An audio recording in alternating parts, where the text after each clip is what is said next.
Welcome back. We are here with cognitive neuroscientist Dr. Carolyn Leaf, author of Think, Learn, Succeed. Think and eat yourself smart. I mean, as everybody knows on the Brain Warriors Way podcast, we're just a huge fan of food, healthy food, and then switch on your brain. Carolyn, thank you so much for being with us. What are the most practical things people can take away from your work, especially now during a pandemic? And then where can they learn more about you and what you do and the resources you have to offer? Wonderful. Thank you. Well, I think the first thing is the 30 to 90 minute rule. And that's as you are hearing something, like reading maybe another piece of bad news, or someone tells you someone else has died, or there's another whatever news comes in, is not to react immediately to that, because as that signal of that information is coming in, as you guys know, your brain is adjusting. For the listeners, your brain is adjusting to this information. It's a quantum signal, it's a sound signal, your brain responds electrochemically and all kinds of things. So while your brain's in that state where it's processing and you're building that information into your brain as a structure, it's not a good time to respond. You're going to react instead of be proactive. So to try and use the 30 to 90 second rule, where you actually just don't say a word, just listen, just read, and get to that point where you can calm down and respond. That works brilliantly as well, considering we're all on top of each other in our homes. A lot of people with like in small spaces, and it can be, you're with each other all the time. So in terms of, because we get lots of questions, like I'm sure you do, about, wow, I love my daughter or my husband or my wife, but we are getting on each other's nerves. How do we handle toxic words and toxic people? The 30 to 90 second rule is, and I know it doesn't happen with you too. Each other's nerves. No, I think out of the whole house, we're the two that didn't. There you go. My husband and I are the same. We've loved it. We work together all the time. Yeah. So We actually have a rule in our house. It's a pandemic. You get a tantrum a week. Yeah.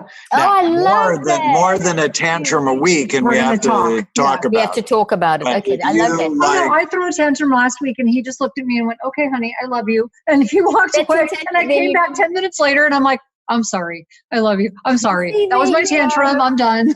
I love it. I love that. That's so practical. Well, here's another practical one that we've been doing, and it works really well, is have a COVID-19 area in your house. And that's the only area that's great. Talk about COVID-19. And it works so well because it was my youngest daughter. We were sitting and all having these dinners, and which have become quite a ritual. They always were, but half Italian. But now with COVID, they've even become more of a ritual. And we were talking about COVID nonstop. And my daughter said, I've had enough. So we have one area in our house. And that's what I recommend people do. One area in your house where you talk about COVID. And then also in that time, limit the time. And then talk about not just the negative, but also the positive. Even if you can't find a positive, there's something. We still got each other. There's always something. Always end the conversation on something positive. And there's always something positive that we can have. Yeah. I find a lot. We actually limited it so that we can't talk about COVID at dinner, because that's our big gathering time where we all sit together. So there's no COVID talk at dinner anymore. Because initially that's all it was. It's like, what is happening? We don't know what's going on. Gathering information, talking about it. And all of a sudden we realize this is really unhealthy. And so we're not going to do that anymore. We can have our time, during the day that we talk about it. We gather, we talk about it, but we're not talking about it at dinner. And like you said, we talk about the positives. Like, I realized life was moving too fast. I like moving slower. I like the dinners together. Yes. I like all of this stuff. Exactly. So that's what I'm focusing on. I agree with that too. And I love that. And what you've just said, life is better now in terms of certain things. And that's why I think we've got to think this going back to normal. It's one of the things we were going to maybe discuss. And that would be a third practical point is I don't want to go back. Stop thinking to go back to normal. Cancel that from your mind. And what was it? It wasn't very nice anyway. So yes, the financial and the health wise, we're going to move forward. We can't go backwards because backwards didn't help us now. We have to move forward. Right. So that's something is to think, don't try and go back, but go forward. So don't look for what's the new normal. Just look for how can we creatively reconceptualize what we're doing now.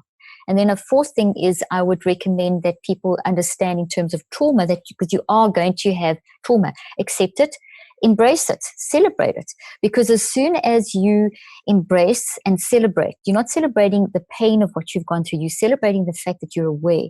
From the research that I've done on the conscious and the unconscious mind and the neuroscience stuff, is this, you can't change something if it's shoved down into the unconscious mind. That is shortening your lifespan, that is causing all kinds of chaos and damage. You need to embrace how you feel, and you need to not stay stuck in just embracing. People are quite good at saying, I feel scared. They're being very encouraged. A lot of psychologists and a lot of mental health experts have been advising people to express how they feel. I'm saying express how you feel and process it. So go through it. What are the detail, go through the detailed steps of what does this mean? Process through, not just I feel scared, but be very specific. And then reconceptualize, which means redesign, look at it differently. I can't do what I used to do. I can cry over spilt milk and throw endless tantrums, or you can throw one tantrum a week and move forward and reconceptualize and design. And what I did with all that, over the years, all these techniques I developed, I put into the main technique that really drives the mind to drive the brain to rewire is a 5-step process that I developed that's based on the neurophysiology of how thoughts form inside the brain. And that's called the 5-step process, very simplistically. And you are asking where people can get their hands on that sort of thing. So, I mean, I can show you, we've got an app called Switch. I don't know if you can see this. We can send you the details. But I've put the 5 steps, and I can tell you what the 5 steps are. So the app is called Switch? Called Switch, and it's available wherever, Google, iTunes, the normal place. And it's an audio-driven 63-day program. It's all, you keep doing it. It works in cycles of 21. So changes in your brain happen in cycles of 21. What I did was a lot of work on how does a habit form, and that cycles of neuroplasticity. And if you're going to really change something, it's not going to change overnight. We all know that. We all know little habits. We all know that. But how long does it really take, which has been 38 years of my work? And it's cycles of 21 days. So it takes 21 days to build a long-term memory, but it takes 63 to build a habit.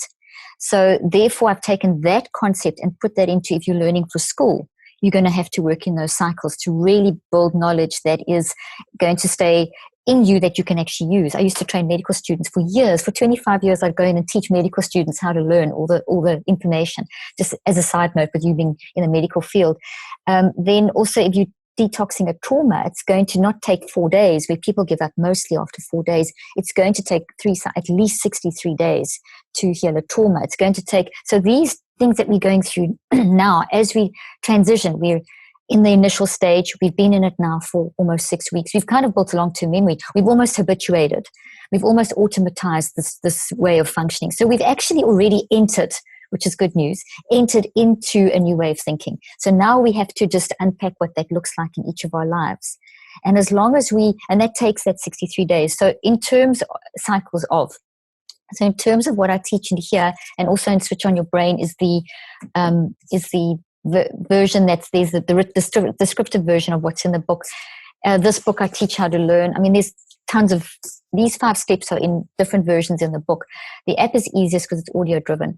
But essentially, it's the first thing is you've got to be aware. You've got to gather awareness. The second thing is you've got to really focus your reflection on finding, you've got to dig deep into the unconscious mind to find out what you need to process.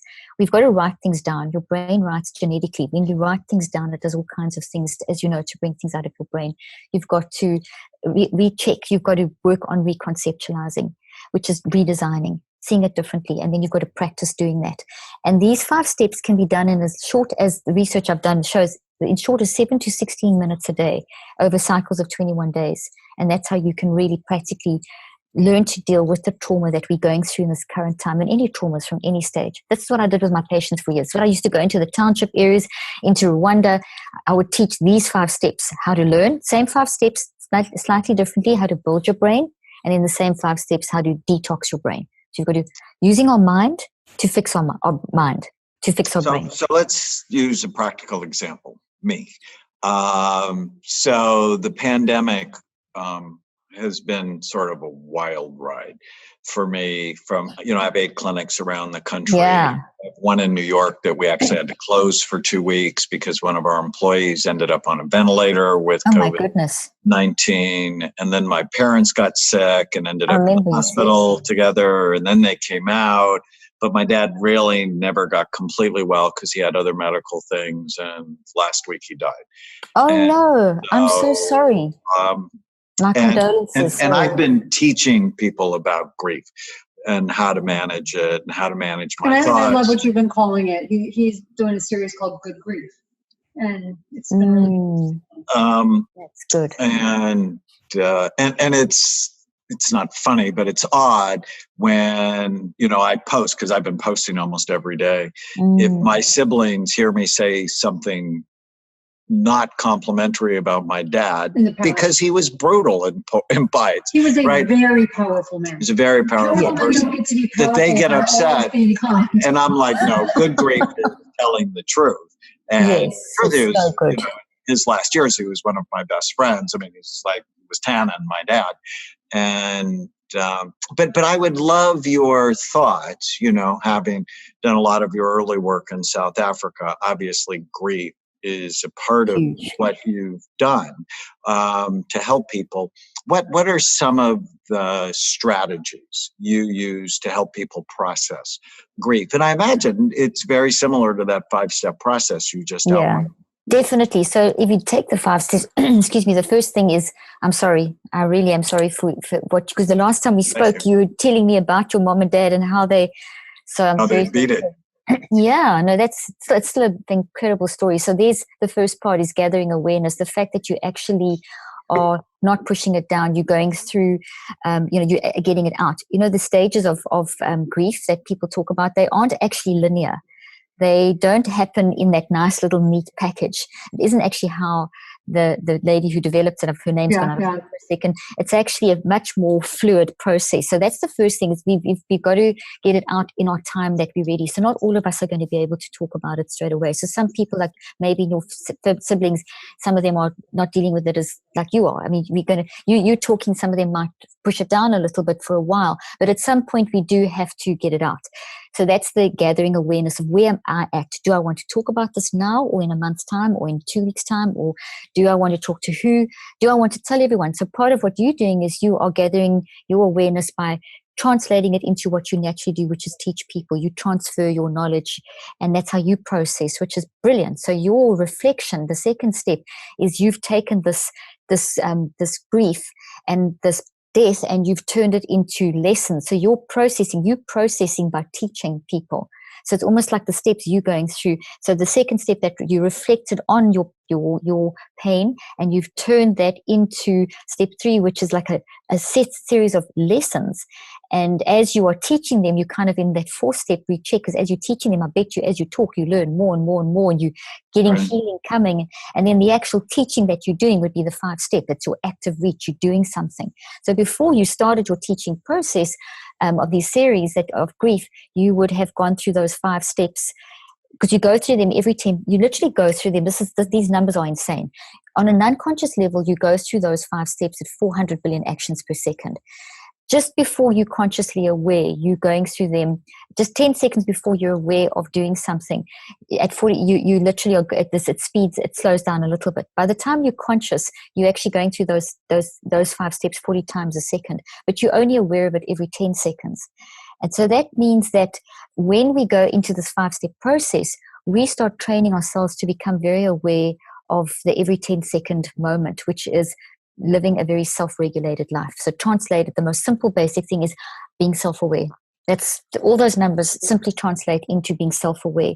Self-awareness enables you to bring healing between the non-conscious and the conscious mind. The non-conscious mind is your truth value. The pain of losing a loved one creates tremendous confusion of energy, and energy is not something weird. Energy is what keeps us alive. The Zoom is energy. The Zoom technology is energy. So energy is in the non-conscious mind, energy needs to be balanced. And part of balance is expressing your grief, acknowledging, recognizing it will never leave you. That's another big thing with grief. It's never going to get better. The worst thing I could tell you is time will heal. It won't heal. What you will simply do over time is you learn to manage the pain. That keeps balance in the energy in your brain. If you, in the non-conscious level, if you start denying and pushing down, your non-conscious, it forms like little, I'm just giving you simple analogies, like little knots, like when you overdo exercise and you get knots in your muscles. That's what, if you don't deal with grief, if you don't process it, if you don't go through in some way, all the stages, anger, denial, in whatever order, there's no order. You can do it in whatever way, and it's going to be up and down. And in 6 months' time, you'll have a bad day, and then it'll be fine for 6 months. And then 3 years later, it could come back. If we don't allow ourselves to process that, we build up these clumps of energy, and they send little warning signals through your subconscious into your conscious mind. And every 10 seconds or so, you'll be aware of, I feel anxious, I feel edgy, there's something not quite right. This is what trauma does, any kind of trauma. Grief is a trauma.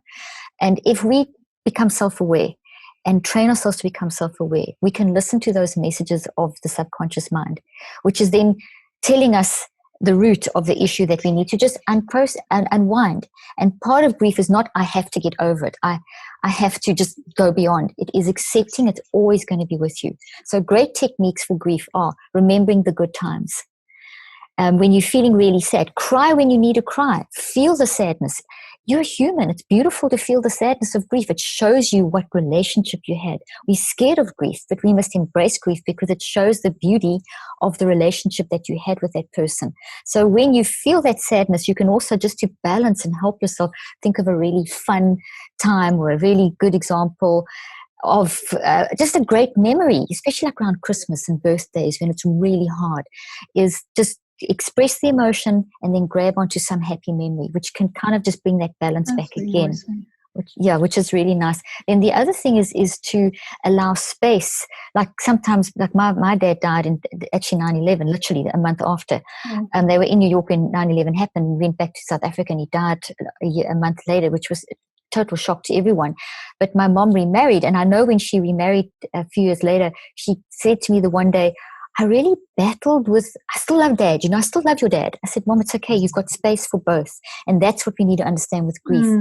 If you remarry, or if you find that you find now you transfer that need, or that what your dad met in you, you might have a mentor or a friend who seems to be fulfilling it, but it's not replacing. It's just you've got another space. So you can You're not being disloyal. Exactly, not being disloyal. You can hold two people you can love two people at the same time. You can love the person who's died, and you can love the new husband or the new mentor, whatever it is, holding them in those spaces. So that's a couple of things that I would recommend. Thank you so much. I found, because good grief, you do cry because you're sad. And I have his voicemail saved on my phone. So when I need to cry, I come in his office and he's listening to it. I did that for my Daniel. I did that with my dad when he died. I still got it now. It's how many years later, and I still have that recording. And it was such comfort. And for years I listened to it. So that's and I'm doing his memorial service. And so I've written him a poem that I'm really excited about, because it's really how he continues to live. And even though he died, he continues to live, not only through me, but I have 6 siblings and 50 nieces, nephews, his grandchildren and great-grandchildren. Well, and I think it's really special because your early years with your dad were more difficult. And so to see that you have resolved that, and you're so beautiful. And this grief process is one where you're realistic about your relationship with your dad, but it's also with fondness that you're able to do that. And it's just been, it's interesting. I love the realistic bit. That's great, Tana, that being realistic, being honest. Some of we talk about the bad times too. You don't just suddenly have to pretend everything was great. No. Because not everyone is great all the time. Because you can validate your own. Well, and the last line in the poem is, and he was perfect for me, because I really like how my life turned out. You have so much of your dad in you. Sometimes I laugh because his dad is very strong. He's an overcomer. He is, he's a powerful man. And I'm like, sometimes he would say like these things, why his dad annoyed him when he was young. And I'm like, really? Because I see that in you. That mirror image there, image happening. The goat. Okay, stop. All right, we have to. Now you just left them with something that they have no idea what you're saying. That is so Carolyn, we're so grateful for you and for your time. I'm glad that we've been able to get to know each other. Yeah. I'm too. Yeah, I'm so excited, and I hope we can keep connected. It's just lovely talking to you, and I just love what you're doing and what we collectively trying to help everyone, which is so great. Yes. You're doing a great job. So thank you. I'm so excited to connect with you finally. Well, we will post these links, and Dr. Carolyn Leaf, author of Switch on Your Brain. You can also get the app at the App Store called Switch. She's also the author of Think, Learn, Succeed, Think and Eat Yourself Smart. We are grateful to you. Stay safe. If you're enjoying the Brain Warriors Way podcast, please don't forget to subscribe so you'll always know when there's a new episode. And while you're at it, feel free to give us a review or 5-star rating, as that helps others find the podcast. If you're considering coming to Amen Clinics or trying some of the brain healthy supplements from BrainMD, you can use the code podcast10 to get a 10% discount on a full evaluation at amenclinics.com, or a 10% discount on all supplements at brainmdhealth.com. For more information, give us a call at 855-978-1363.